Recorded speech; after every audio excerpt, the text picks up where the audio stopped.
Unfortunately, while cases in most parts of the country have fallen since the peak, in Leicester they've continued to rise. The 7-day infection rate in Leicester is 135 cases per 100,000 people, which is 3 times higher than the next highest city.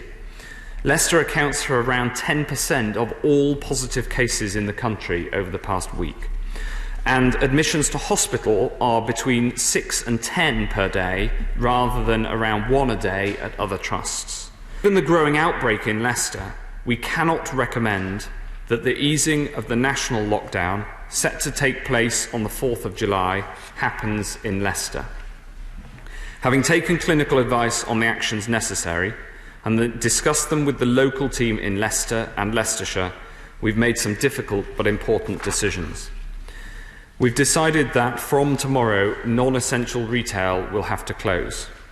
And as children have been particularly impacted by this outbreak, schools will also need to close from Thursday, staying open for vulnerable children and children of critical workers as they did throughout.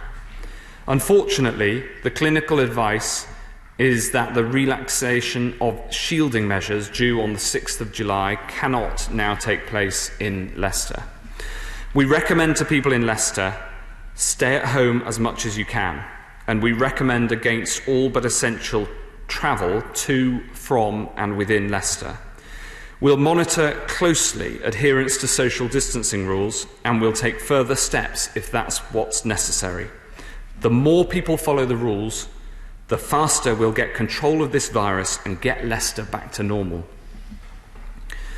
We'll keep all of these local measures under review, and we will not keep them in place any longer than is necessary. We'll review whether we can release any measures in 2 weeks' time.